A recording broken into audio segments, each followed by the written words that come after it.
안녕하십니까. 인생의 긴 터널을 지나 어느덧 100년이라는 시간을 건너온 김영석입니다. 오늘 여러분 앞에 서니 마치 제 젊은 날의 친구들을 만난 듯 반가우면서도 한편으로는 꼭 전하고 싶은 간절한 이야기가 있어 입을 떼기가 조심스럽습니다. 사람들은 저에게 묻습니다.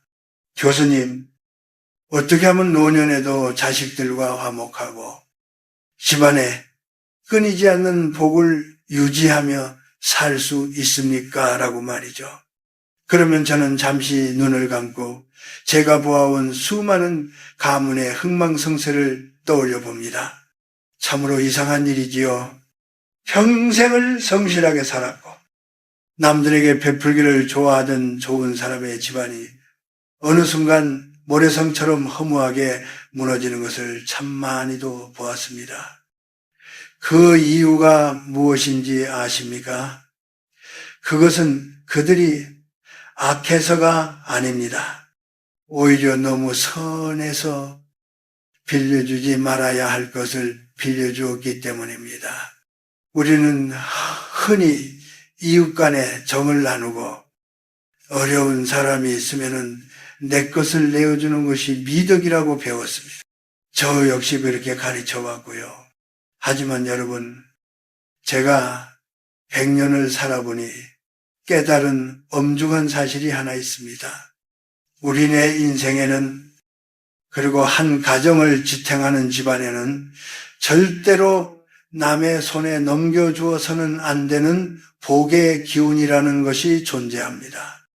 이것은 단순히 돈이나 물건을 말하는 것이 아닙니다. 그것은 그 집안의 기둥이고 조상 대대로 내려온 영적인 방어막이며 우리 자식들이 대대손손 누려야 할 삶의 미천입니다. 특히 50세, 60세라는 나이는 인생의 열매를 수확하고 갈무리해야 하는 시기입니다. 이때 여러분이 좋은 사람이라는 칭찬 한마디를 듣기 위해 혹은 거절하기 미안하다는 이유로 집안의 핵심적인 무언가를 남에게 빌려주게 되면은 그때부터 그 집안의 운기는 썰물처럼 빠져나가기 시작합니다. 들어오는 복은 없는데 나가는 구멍만 뻥 뚫리게 되는 셈이지요. 젊었을 때는 다시 일어설 기회가 있고 기운이 넘치니 괜찮을지 모릅니다. 하지만 노년에 접어들어 내 집안의 복기 후치를 남에게 내어주는 것은 추운 겨울날 내 옷을 벗어 남에게 주는 것과 같습니다. 남은 따뜻할지 몰라도 나는 얼어 죽게 되는 법이지요. 내가 무너지면 내 가족과 자식들은 누가 지키겠습니까?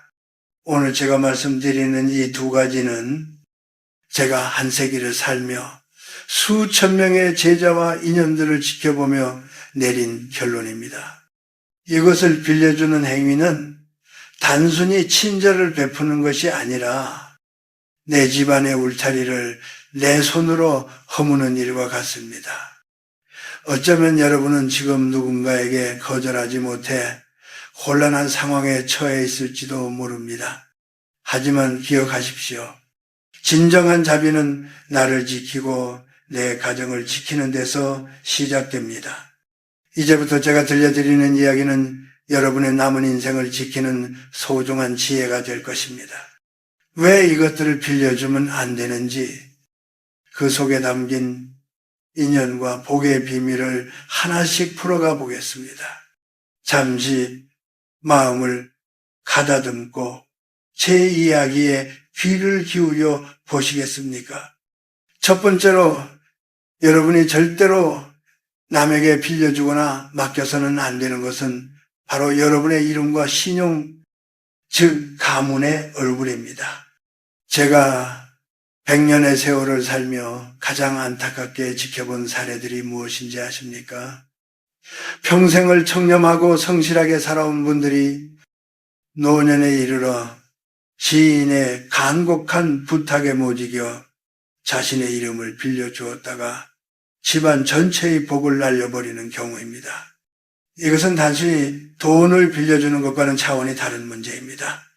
우리의 이름에는 그 사람의 평생이 담겨 있고 그 집안의 기운이 서려 있습니다. 한국 사회에서 이름을 빌려준다는 것은 곧 나의 운명을 타인에게 맡기는 행위와 같습니다. 특히 보증을 서거나 명의를 빌려주거나 자신의 신용을 담보로 남의 사업을 돕는 일은 여러분 개인의 문제를 넘어 가족 전체의 안녕을 위협하는 일입니다. 50세 이후에 잃어버린 신용은 다시 회복하기가 거의 불가능에 가깝습니다. 그것은 여러분이 자식들에게 물려주어야 할 무형의 유산을 도둑맞는 것과 같습니다. 어떤 이들은 친구 사이에 그 정도 의리도 없느냐고 다그칠지 모릅니다. 하지만 여러분, 진정한 친구라면 여러분에게 그런 위험한 부탁을 해서는 안 됩니다. 자신의 짐을 친구의 어깨에 떠넘기려는 사람에게 여러분의 소중한 복기를 나누어 주지 마십시오. 여러분이 이름을 빌려준 그 순간부터 여러분의 집안을 감싸고 있던 평온한 기운은 흔들리기 시작합니다. 남의 빛이나 원망의 에너지가 여러분의 가게로 흘러 들어오기 때문입니다. 인생 후반전의 복풍은 지키는 것에서 나옵니다. 내가 가진 자산과 이름을 온전히 보존하여 자식들이 부모의 이름을 부끄러워하지 않게 만드는 것이 노년의 가장 큰 덕목입니다. 누군가 여러분의 이름을 빌려달라고 한다면 그것은 여러분의 인생을 빌려달라는 말과 같음을 명심하십시오. 냉정해 보일지 몰라도 단호하게 거절하는 것이 그 사람과의 인연을 지키고 내 가족의 복을 지키는 유일한 길입니다. 여러분의 이름이 박힌 서류 한 장, 도장 하나가 여러분의 자식들이 살아갈 터전을 무너뜨릴 수 있다는 사실을 잊지 마십시오. 내가 이 나이에 사람을 안 믿으면 누굴 믿겠어라는 아니라는 생각이 집안의 대들보를 썩게 만듭니다. 100년을 살아보니 사람은 믿되 그 사람의 상황과 욕심은 경계해야 하더군요. 여러분의 신용은 여러분 집안의 성벽입니다. 그 성벽이 무너진 성 안에는 복이 머물 자리가 없습니다. 부디 여러분의 이름을 귀하게 여기고 그것을 타인의 야욕에 내어주지 마십시오.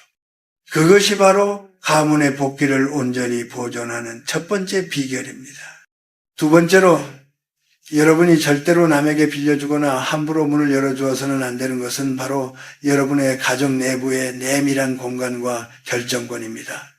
이것은 단순히 물리적인 집을 빌려주는 것을 넘어 타인이 여러분 집안의 안방 사정을 훤히 알게 하거나 가정 내의 중대사에 간섭할 틈을 주는 것을 의미합니다. 100년을 살아보니 집안의 복은 대문 안에 고요함에서 생겨나고 그 복이 새어나가는 것은 대문 밖에서 들어온 타인의 말과 시선에서 시작되더군요. 우리 옛 어른들은 외부인을 안방에 함부로 들이지 않았습니다. 안방은 그 집안 주인의 기운이 가장 집약된 곳이며 부부의 영과 자식의 복이 잉태되는 성소이기 때문입니다. 현대사회에서 방 한 칸 빌려주는 게 어떠냐? 잠시 머물다 가는 게 무슨 대수냐고 쉽게 생각할지 모르지만은 기지의 흐름으로 보면은 그것은 매우 위험한 일입니다. 타인의 불안한 기운 혹은 그가 가져온 외부의 탁한 에너지가 여러분이 공들여 쌓아온 가정의 평화를 뒤흔들기 때문입니다. 특히 60세 이후에는 집안의 기운을 정갈하게 유지하는 것이 건강과 직결됩니다. 또한 집안의 대소사를 결정할 때 남의 의견을 빌려오는 것을 경계해야 합니다. 남들이 그러는데 자식 교육은 이렇게 해야 한다더라. 친구가 그러는데 재산 관리는 그렇게 하면 안 된다더라는 식의 외부 간섭을 허용하는 순간 여러분 가정의 주권은 타인에게 넘어갑니다. 복부이라는 단어의 한자를 가만히 들여다보십시오. 보일시시 자에 가득할 복조, 자가 합쳐진 글자입니다. 즉 하늘의 뜻이 나 한 사람의 그릇에 가득 차는 것을 의미합니다. 그런데 그 그릇에 남의 손가락이 자꾸 드나들면 어떻게 되겠습니까? 그 복은 오염되고 맙니다. 누군가 여러분의 가정에 지나치게 깊숙이 들어오려 하거나 여러분의 자식 문제, 금전 문제에 대해 감노하라, 배노하라, 간섭하며 자신의 방식대로 이끌려 한다면 그것은 복을 빌려달라는 신호가 아니라 복을 뺏으러 온 신호로 받아들여야 합니다. 아무리 가까운 친구나 친척이라 할지라도 지켜야 할 선이 있습니다. 그 선을 무너뜨리는 것을 허락하는 순간 여러분의 배우자와 자식들은 정서적 혼란을 겪게 되고 그것은 곧 집안의 불화로 이어집니다. 화목하지 않은 집에 복이 머물리 만무합니다. 여러분, 노년의 집은 안식처여야 합니다. 그 안식처의 주인은 오직 여러분과 여러분의 가족뿐이어야 합니다. 타인에게 여러분의 공간을 내어주고 여러분의 판단력을 빌려주어 집안의 질서를 무너뜨리지 마십시오. 거절이 미안해서 내어준 안방 한 칸이 결국엔 집 전체의 온기를 흐트러뜨리는 불씨가 될 수 있습니다. 100년의 세월 동안 제가 목격한 평화로운 가정들의 공통점은 바로 집안의 비밀과 공간을 철저히 지켰다는 점입니다. 밖에서는 따뜻하고 온화하게 사람을 대하되 집안의 문턱만큼은 엄격하게 다스리십시오. 그것이 바로 내 소중한 사람들을 지키고 가문의 복을 가두어 두는 지혜로운 노년의 태도입니다. 이제 우리는 어떻게 하면 이 소중한 복귀 후치를 지키면서도 타인과의 관계를 해치지 않을 수 있을지 그 구체적인 실천과 마음가짐에 대해 이야기해 보려 합니다. 100년을 살며 제가 배운 가장 큰 지혜는 부드러운 거절입니다. 많은 분이 제게 찾아와 교수님, 매정하게 거절하면은 사람이 떠나갈까봐 두렵습니다. 라고 토로하곤 합니다. 하지만 여러분, 기억하십시오. 여러분의 원칙을 무너뜨리면서까지 곁에 두어야 할 인연은 세상에 없습니다. 오히려 정중하고 단호한 거절은 여러분의 인격과 가정의 위험을 세워주는 도구가 됩니다. 우선 거절을 미안한 일이 아니라 당연한 책임으로 인식의 전환을 하셔야 합니다. 50세, 60세가 넘은 여러분은 이제 한 집안의 어른이자 수호자입니다. 앞서 말씀드린 이름이나 신용, 그리고 가정의 내밀한 공간을 지키는 것은 이기적인 행동이 아니라 가장으로서, 부모로서 마땅히 해야 할 성스러운 의무입니다. 누군가 무리한 부탁을 해올 때 미안하지만 우리 집안의 원칙상 그것은 어렵습니다라고 말하는 것은 상대를 배척하는 것이 아니라 나의 경계를 명확히 알리는 건강한 소통입니다. 진정한 친구와 이웃이라면 그 원칙을 존중해 줄 것이고 만약 그 거절 때문에 떠나갈 사람이라면 애초에 여러분의 복을 갉아먹을 인연이었을 뿐입니다. 또한 주변 사람들에게 비춰지는 나의 모습을 지나치게 의식하지 마십시오. 저 사람은 참 착해. 부탁하면 다 들어줘라는 평판은 노년의 가장 위험한 독사과와 같습니다. 그런 평판에 매몰되면 정작 지켜야 할 가족의 안녕보다 타인의 시선을 우선시하게 됩니다. 100년의 세월 속에서 제가 본 진정한 어른은 모두에게 좋은 사람이 아니라 지켜야 할 선이 분명한 분들이었습니다. 그분들은 평소엔 누구보다 인자하지만 가정의 운기를 해칠 수 있는 일에는 서늘할 정도로 단호했습니다. 그 단호함이 바로 집안의 복이 새어나가지 않게 막는 강력한 자물쇠가 되는 것입니다. 더불어 이미 무언가를 빌려주어 후회하고 있거나 상처받은 분들이 계신다면 이제는 그 마음의 짐을 내려놓으라고 말씀드리고 싶습니다. 과거의 실수는 훌륭한 스승이 됩니다. 비어버린 복의 자리는 오늘부터 다시 채워나가면 됩니다. 타인에게 쏠려있던 관심을 거두어 여러분의 배우자와 자녀들에게 집중하십시오. 가족이 함께 모여 따뜻한 밥상을 나누고 서로의 안부를 묻는 그 평범한 일상이 사실은 가장 강력한 복의 정화의식입니다. 집안을 정돈하고 불필요한 인맥을 정리하며 고요한 마음으로 책을 읽거나 명상을 하는 시간을 가지십시오. 여러분의 내면이 평온해질 때 밖으로 흩어졌던 가문의 기운은 다시 안으로 모여들기 시작합니다. 여러분, 노년의 평안은 거창한 성공에서 오는 것이 아니라 지혜로운 방어에서 옵니다. 남의 짐을 대신 짊어지려 하지 말고 여러분의 짐을 남에게 떠넘기지도 마십시오. 각자의 인생은 각자가 감당해야 할 몫이 있습니다. 남의 인생에 개입하거나 내 인생을 개입시키지 않는 것, 그것이 서로의 운명을 존중하는 가장 높은 수준의 예의입니다. 이제는 아니오라고 말하는 것을 두려워하지 마십시오. 그 한마디가 여러분의 가정을 지키고 자식들의 미래를 지키며 여러분의 노년을 향기롭게 보존해 줄 것입니다. 마지막으로 제가 여러분께 꼭 드리고 싶은 말씀은 비워내고 지켜낸 그 자리에 이제는 나만의 향기를 채우라는 것입니다.